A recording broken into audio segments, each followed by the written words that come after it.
সংসারের খরচ কমানোর ৯ উপায়। ৯ নম্বর উপায়টি সবচেয়ে বেশি গুরুত্বপূর্ণ এবং কার্যকরী।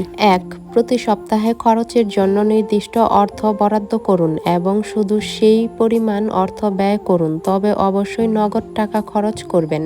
কারণ কার্ডে লেনদেন করলে আপনি নিজেও জানতে পারবেন না কত টাকা খরচ করে ফেলেছেন। ২.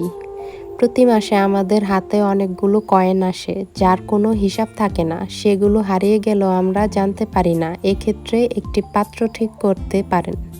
তারপর সেই পাত্রে কয়েনগুলো জমাতে পারেন। মাস শেষে কয়েনের পরিমাণ দেখে আপনি হয়তো অবাক হবেন, কারণ সেখানে জমানো কয়েনের টাকার অঙ্কটা বেশ বড়ই হবে।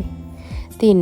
সংসারের অব্যবহৃত পুরনো জিনিসগুলো বিক্রি করে দিন, তাহলে সেখান থেকে কিছু অর্থ আসবে।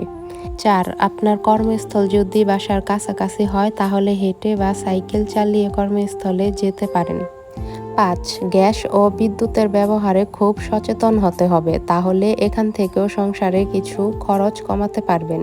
৬.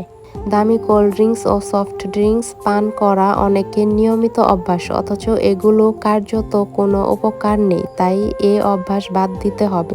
৭. ব্যায়াম ও ওয়ার্কআউটের জন্য জিমে যাওয়ার প্রয়োজন নেই। জিমের পরিবর্তে সাইকেল চালিয়ে, পার্কে হেঁটে ও দৌড়িয়ে কিংবা বাড়িতে ভারোত্তোলন করে ব্যায়াম করতে পারেন, তাহলে ফিট থাকার জন্য অতিরিক্ত টাকা খরচ করতে হবে না। ৮. সংসারের অনেক প্রয়োজনীয় জিনিস আমরা ব্র্যান্ড থেকে কিনে থাকি, কিন্তু খাদ্যপণ্যের ক্ষেত্রে ব্র্যান্ডের পণ্য আর সাধারণ পণ্যের স্বাদে খুব বেশি পার্থক্য নেই, তাই ব্র্যান্ডিংয়ে প্রলুব্ধ হবেন না। ৯. আপনি হয়তো প্রতিদিন একাধিকবার ১০০ টাকা খরচ করছেন, কিন্তু ভাবেন মাত্র ১০০ টাকাই খুব বেশি নয়। তবে আপনার ধারণা পাল্টে যাবে যদি আপনি এই কৌশলটি অবলম্বন করেন। প্রতিদিন যতবার ১০০ টাকা খরচ করছেন তা লিখে রাখুন।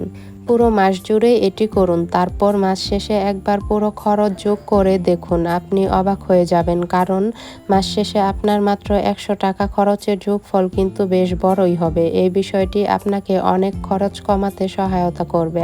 আপনি অপ্রয়োজনীয় খরচের খাত চিহ্নিত করতে পারবেন। ভিডিওটি ভালো লাগলে শেয়ার করবেন।